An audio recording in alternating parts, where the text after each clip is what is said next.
Well, the story is going to be the Stephen May incident and what comes out of that, because it is another fascinating test case for the AFL in what is acceptable on the football field, because this is still frustrating players, fans and everyone in the footy community what you can and can't do and what is suspendable and what is not.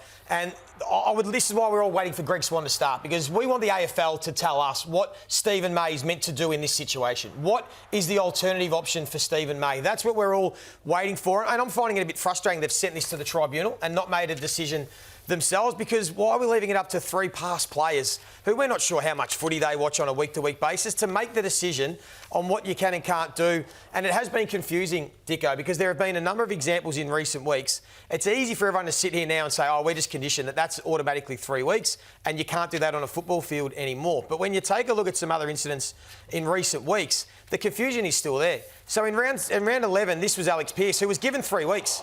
And then he's gone to the tribunal, and the tribunal have said in this situation that that is not careless, that there was no real alternative. He didn't elect a bump. He kept the arm sort of, you can almost see, hanging to try and limit the impact when contact is inevitable, and he was able to get off. And then there was another incident in round 16 that you want to touch on, Dicko, with Ben King, who is probably more of an incident where he's elected to bump and run past the ball, and he had no case to answer despite concussing Lachie Whitfield. Zero case. Went past the ball to make contact with Lachie Whitfield, hits him in the head, concusses him, cheekbone, and he's out of the game.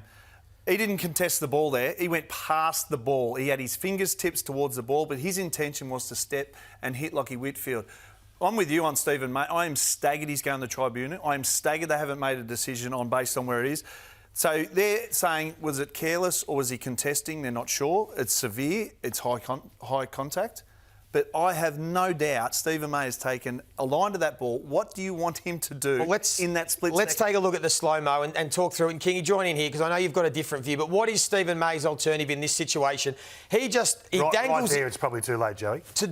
Right there, I would say... You're not asking him to do anything in that split. So this is what we're trying to work out. You think he needs to make a decision earlier. So we play the vision that we showed at the start. But at what point is he meant to know that he can't win the ball? So if we play the clip that we showed at the start, at what point, you tell me, is he meant to know to pull out and allow Francis Evans to win the ball? Because you tell me where's he meant? So which part of before that should he pull out of this contest and say, Evans, it's your ball? That's what I find unrealistic in this game. Yeah. You've said this, I reckon, 10 times in 3 years, right? Yep. And every time you point that out, the player that's being hit is hit with the absolute point of the shoulder by the guy that's going to the tribunal. Absolutely. It's staggering how every time they hit him flush here. And I don't understand the argument you're coming with. I really don't. So take me back to the King one. Hit him in the head, no case to answer. Well, I was with you on the King one. No, I understand. Yeah. But he didn't leave his line, May. In that instance, he's got every right to go for that ball, and they're saying, well, he's got a duty of care. He doesn't have a duty of care in that. He's got a duty of care to hold his line and go for that. If that ball bounced left, and we can say maybe, he's in the right. Because we don't play with a soccer ball, we play with an oval ball. In that split second, we're asking him to pull out. If he pulls out, he's going to get hammered. He could even get hurt. We're going to teach the player to protect themselves. He protected himself. So I know your view, but you're asking them to protect themselves at the cost of the other guy. That's the discussion. But that's the cost of our game. No. Well, in your eyes it is, right? And if we go down that path, we'll have jousting sticks and the Romans versus guys will get their Lions full at back half-time when it's careless. That was not careless. Well, we differ. We differ on that. That's what we're trying to find out on Tuesday night. King, we know your view, right? But what is the AFL's responsibility? Because we're now still confused. Well, listen to Michael Voss and what he had to say to us on Saturday night on Super Saturday. Clearly, the determining factor will be how much time maybe he had to get at the ball, and unfortunately, in the game we're playing, has got to be coached slightly different, because we know any sort of contact like that and high is going to be looked at really, really closely. So all I'd commend Frankie is doing is just holding his line. The ball's a big moment in the game for us. We're up against it, so for him to be able to do that was a real team act.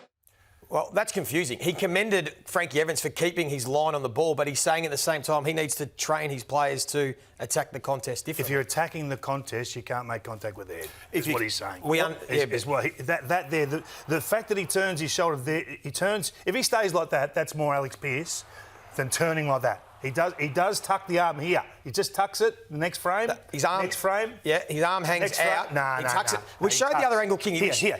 It Bang. tucks after he hits him. He flinches after he makes Joey, contact. Joey. Watch, Right now, look the there. ball's in His arm's out. His arm is down. Joey. Look, his arm is down. Look there. Joey, where does his head hit Stephen May? His head hits Stephen May right on his point of his shoulder because of the height difference as well. There's a height difference there that we Michael can't Voss factor in. is command, like, he's a going... fine line. You hold your line. Evans, hats off, you held your line. Hats off, Stephen May. Unfortunately, he went off concussed. Unfortunate. That's our game. And I understand if that was careless, he should get 3 weeks plus. But that was not careless. That is Stephen May committing to that ball. And as a coach, if you're going to coach players... In this instant, we're going to coach this better. Well, Michael Voss is doing it. Evans, Michael Voss is doing it at Clubland by the sound of his own words. He's doing it. Yep. So if he's doing it, then the competition should be taking notice. And if you don't want to take notice and you want to run the red light, every now and then you're going to get booked. And Stephen May gets booked for running the red light, for taking the risk, going into that contest at that sort of speed where it's considered reckless because he has no certainty on what the outcome's going to be. Yeah, well, if I'm coach, I'm paying every red light that my player runs through. 100%.